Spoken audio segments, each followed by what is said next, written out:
আসসালামু আলাইকুম সুপ্রিয় শিক্ষার্থীরা, অর্থনীতি প্রথম পত্রের আরেকটি ক্লাসে তোমাদের আমন্ত্রণ জানাচ্ছি। আজকের আলোচনায় আছি আমি নুরুন নাহার, প্রভাষক, অর্থনীতি বিভাগ, মাইলস্টোন কলেজ। আজকের আলোচনায় আছে আরেকটি নতুন অধ্যায়, নবম অধ্যায়, সামগ্রিক আয় ও ব্যয়, এগ্রিগেট ইনকাম অ্যান্ড এক্সপেন্ডিচার। সুপ্রিয় শিক্ষার্থীরা, তোমরা নিশ্চয়ই জানো 1933 সালে র্যাগনার ফ্রিশ অর্থনীতিকে দুটি শাখায় বিভক্ত করেছেন, ব্যষ্টিক অর্থনীতি ও সামষ্টিক অর্থনীতি। আজকের আলোচ্য অধ্যায়টি সামষ্টিক অর্থনীতিরই একটি অংশ। চলো মূল আলোচনা শুরু করা যাক। চলো আজকের আলোচনার শিখন ফলগুলো দেখা যাক। আজকের আলোচনা শেষে শিক্ষার্থীরা সামগ্রিক আয় সম্পর্কে ধারণাটি ব্যাখ্যা করতে পারবে, সামগ্রিক আয়ের সাথে সম্পর্কিত বিভিন্ন উৎস সম্পর্কে আলোচনা করতে পারবে, মোট দেশজ উৎপাদন জিডিপি ধারণাটি ব্যাখ্যা করতে পারবে, মোট জাতীয় আয় বা জিএনআই সম্পর্কে ব্যাখ্যা করতে পারবে। আমাদের প্রথম টপিকটি হলো সামগ্রিক আয়, এগ্রিগেট ইনকাম। সামগ্রিক আয় বলতে বোঝায় কোনো দেশে একটি নির্দিষ্ট সময়ে, সাধারণত এক বছরে, বিভিন্ন উৎসের আয়ের সমষ্টিকে সামগ্রিক আয় বলা হয়। সুপ্রিয় শিক্ষার্থীরা, বিগত পাঠে তোমরা দেখেছ যে আমাদের উৎপাদনের মূল উপকরণ হলো চারটি, যেমন ভূমি, শ্রম, মূলধন ও সংগঠন। এই ক্ষেত্রে আমরা যখন ভূমি ব্যবহার করি, ভূমি ব্যবহারের জন্য ভূমির মালিককে খাজনা পরিশোধ করি, শ্রমিকের মালিককে আমরা পরিশোধ করি মজুরি, মূলধনের মালিককে দেওয়া হয় সুদ, আর সংগঠনের মালিককে দেওয়া হয় মুনাফা।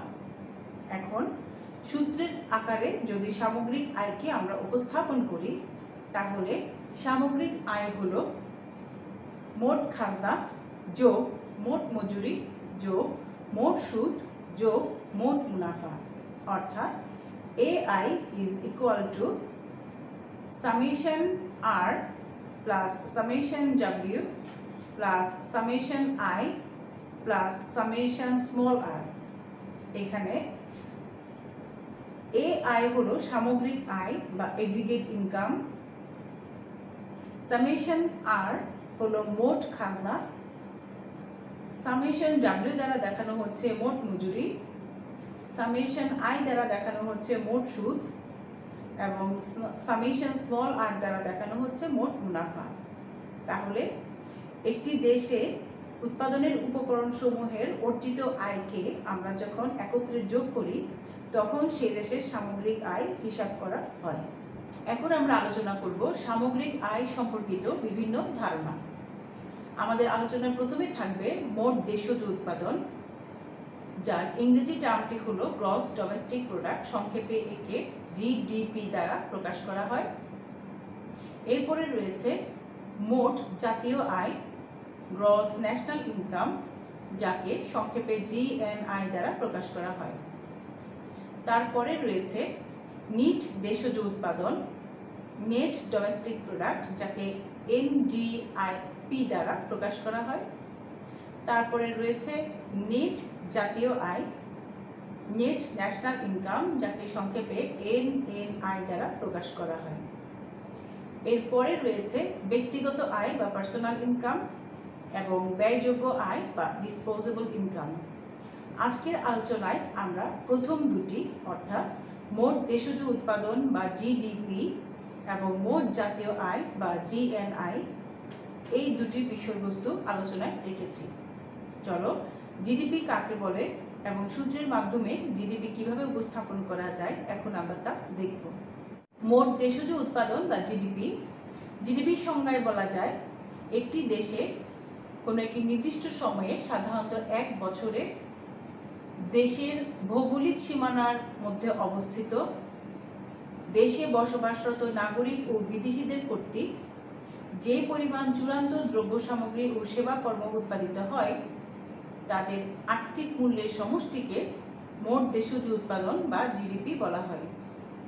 জিডিপির ক্ষেত্রে তোমাদের অবশ্যই খেয়াল রাখতে হবে, দেশের ভৌগোলিক সীমারেখার অভ্যন্তরে সে যেই হোক না কেন, নাগরিক বা বিদেশি, তারা যদি দেশের অভ্যন্তরে উৎপাদন কাজে নিয়োজিত থাকে, তবে তাদের আয়কে জিডিপিতে অন্তর্ভুক্ত করা হয়। জিডিপিকে সূত্রের সাহায্যে দুইভাবে প্রকাশ করা যায়। একটা পদ্ধতি হলো উৎপাদন পদ্ধতি, অপর পদ্ধতিটি হলো ব্যয় পদ্ধতি।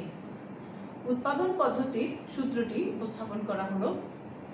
উৎপাদন পদ্ধতির সূত্র হলো GDP equal two x1 into p1 plus x2 into p2 plus dot dot dot plus xn pn।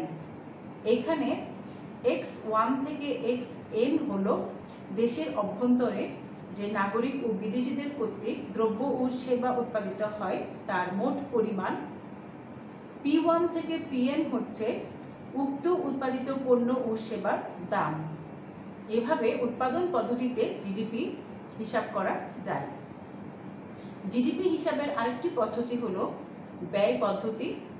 ব্যয় পদ্ধতিতে জিডিপি দুইভাবে হিসাব করা যায়, একটি আবদ্ধ অর্থনীতিতে এবং একটি মুক্ত অর্থনীতিতে। আবদ্ধ অর্থনীতি বলতে এক্ষেত্রে আমরা বৈদেশিক বাণিজ্যকে উল্লেখ করব না বা হিসাবের আওতায় আনব না।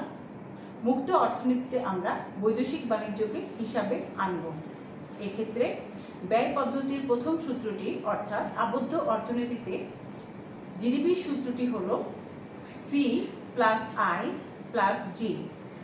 এখানে জিডিপি হলো মোট দেশজ উৎপাদন, সি বলতে দেখানো হয়েছে কনজাম্পশন এক্সপেন্ডিচার বা ভোগ ব্যয়, আই বলতে বোঝানো হচ্ছে ইনভেস্টমেন্ট এক্সপেন্ডিচার বা বিনিয়োগ ব্যয়, জি বলতে বোঝানো হয়েছে গভর্নমেন্ট এক্সপেন্ডিচার বা সরকারি ব্যয়। চলো এখন দেখা যাক একটি মুক্ত অর্থনীতিতে জিডিপির সূত্র বা জিডিপি কিভাবে গণনা করা যায়। মুক্ত অর্থনীতিতে জিডিপির সূত্রটি হলো GDP equal to C plus I plus G plus X minus M. এখানে মোট ভোগ ব্যয়, মোট বিনিয়োগ ব্যয় এবং সরকারি ব্যয়ের সাথে আরেকটি নতুন টার্ম যোগ করা হয়েছে এক্স মাইনাস এম, যার অর্থ হলো নিট রপ্তানি। অর্থাৎ একটি দেশের মোট রপ্তানি আয় থেকে আমদানি ব্যয় বিয়োগ দিয়ে যা কিছু অবশিষ্ট থাকে তা জিডিপিতে যখন অন্তর্ভুক্ত করা হয় তখন সেটা মুক্ত অর্থনীতিতে জিডিপির পরিমাপ বলা হয়। সামগ্রিক আয়ের সাথে সম্পর্কিত দ্বিতীয় ধারণাটি হলো জিএনআই অর্থাৎ মোট জাতীয় আয়, গ্রস ন্যাশনাল ইনকাম। সূত্রের দিক থেকে গ্রস ন্যাশনাল ইনকাম বা মোট জাতীয় আয় বলতে বোঝায় কোনো দেশে একটি নির্দিষ্ট সময়ে সাধারণত এক বছরে দেশে ও বিদেশে অবস্থানরত দেশের নাগরিক কর্তৃক যে পরিমাণ চূড়ান্ত দ্রব্য ও সেবা সামগ্রী উৎপাদিত হয় তার মোট আর্থিক মূল্যকে বা তার আর্থিক মূল্যের সমষ্টিকে জিএনআই বা গ্রস ন্যাশনাল ইনকাম বলা হয়। সুপ্রিয় শিক্ষার্থীরা, জিএনআই হিসাব করার সময় আমাদের অবশ্যই লক্ষ্য রাখতে হবে যেন জিএনআই হিসাব করার সময় এমন কোনো দ্রব্য, উৎপাদিত দ্রব্য বা সেবা কর্ম যা দেশের নাগরিক কর্তৃক উৎপাদিত হয়, এই ক্ষেত্রে নাগরিক দেশের অভ্যন্তরে বা দেশের বাইরে বা বিদেশে অবস্থান করুক তাদের আয়কেই জিএনআই এ হিসাব করা হয়। এক্ষেত্রে বিদেশিদের আয় জিএনআই এর হিসাব থেকে বাদ রাখা হয়। জিএনআই হিসাব করার পদ্ধতি হলো দুটি, একটি হলো আয়ের দৃষ্টিকোণ থেকে জিএনআই এর পরিমাপ এবং ব্যয়ের দৃষ্টিকোণ থেকে জিএনআই এর পরিমাপ।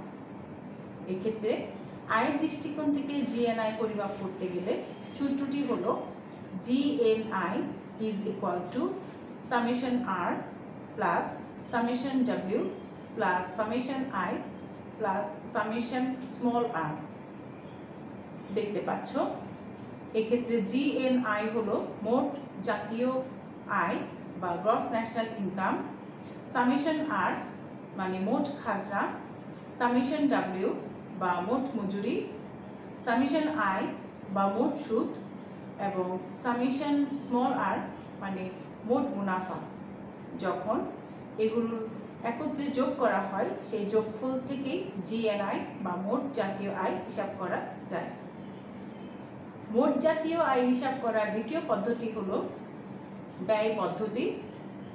যেহেতু মোট জাতীয় আয় হিসাব করার জন্য দেশীয় নাগরিকের আয় বিবেচনা করা হয় এবং দেশীয় নাগরিক দেশের অভ্যন্তরে বা দেশের বাইরে বা বিদেশে অবস্থান করেন, সেহেতু জিএনআই যে ব্যয় পদ্ধতি সেটি সবসময় মুক্ত অর্থনীতিতে বিবেচনা করা হয়।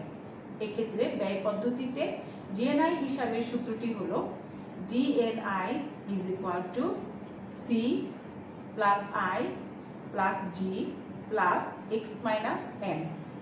এক্ষেত্রে সি হলো কনজামশন এক্সপেন্ডিচার বা ভোগ ব্যয়, আই হলো বিনিয়োগ ব্যয় বা ইনভেস্টমেন্ট এক্সপেন্ডিচার, জি হলো গভর্নমেন্ট এক্সপেন্ডিচার বা সরকারি ব্যয়, এক্স মাইনাস এম হলো নিট রপ্তানি, অর্থাৎ উক্ত দেশের মোট রপ্তানি আয় থেকে আমদানি ব্যয় হিসাব করার পর যা অবশিষ্ট থাকে তাই নিট রপ্তানি হিসেবে জিএনআই এর সাথে অন্তর্ভুক্ত করা হয়।